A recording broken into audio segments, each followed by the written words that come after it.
การได้พี่น้องเลยแต่ว่าเอากาศก่อนเอาขึ้นคือเก่าแล้วก็ที่ว่าใส่การใส่สบายดีพี่น้องกองไฟพี่น้องไก่ไก่ไทยลาวต่างประเทศกันเลยไม่ได้เอามาเป็นสองกองไฟLED นะดอกไฟเก็บเอาของจิตทั้งที่เยอะมันสีได้เนาะไปลุกแน่นั่นนะชอบมึงมาเบิ่งน้ำกันได้ไหมเด้อเอากะใส่มีดแหะแหะแหะแหะแหะเป็นก็ง่ายบ่ง่ายเนี่ยจิ๊กจิ๊กอ๋ออ๋ออ๋ออ๋ออ๋ออ๋อออกแล้วออกแล้วพี่น้อง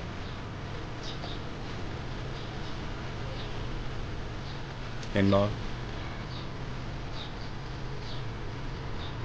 อันนี้เขาก็ปวดเบิ่งมันสิเป็นหลอดหลายหลายจุดหลายอันนั้นนะหลายไฟหลายดอกปวดเบิ่งดอกได้ที่มันใส่การบ่ได้เฮาก็ใส่การเสือกต่อจอดกลัวใส่โคตรออกมาเด้อพี่น้องเด้อ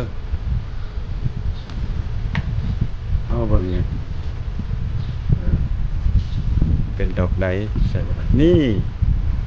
ต้องแม่นดอกนี่เห็นบ่พี่น้องเอาไปใส่บ่ได้แกะครับแกะอุปกรณ์เอาใส่มีดนี่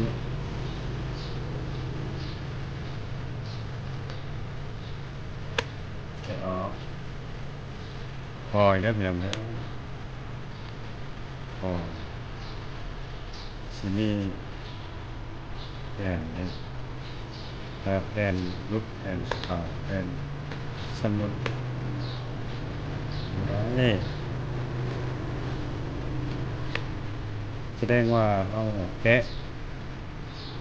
ออกเอาลำไม้ขูดโคตรเพื่อให้หัวเสื่อมต่อ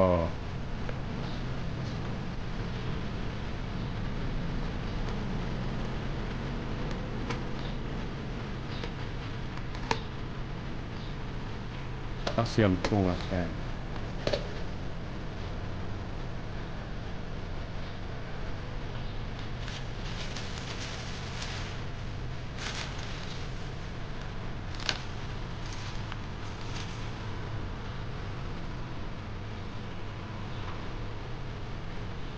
ใส่ว่าแม่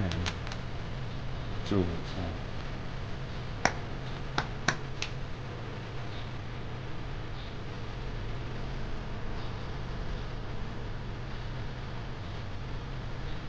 หัวห่อ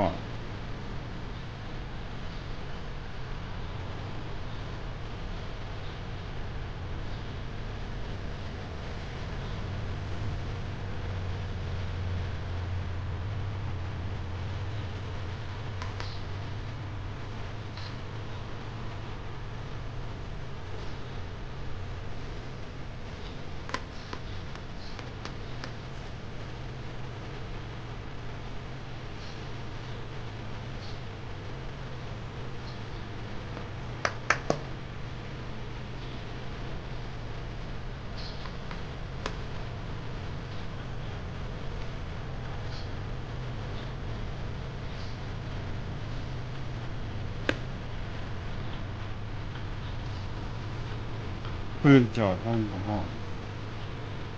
จอดห่อแป๊บเองนะ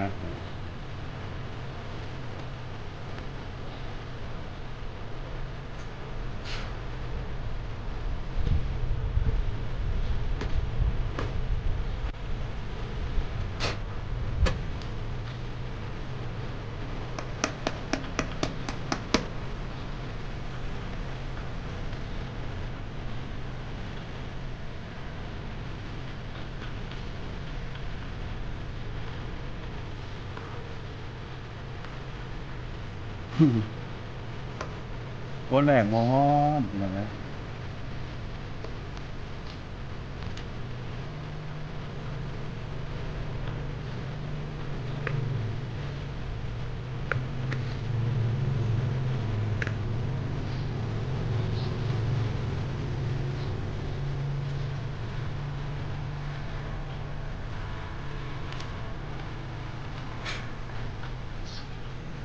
ก็จูดใส่ประมาณนี้นะพี่น้อง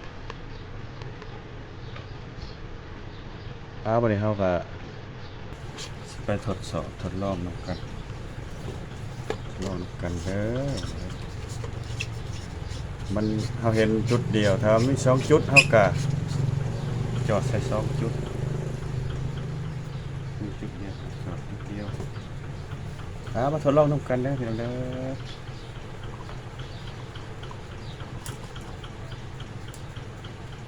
ใส่การได้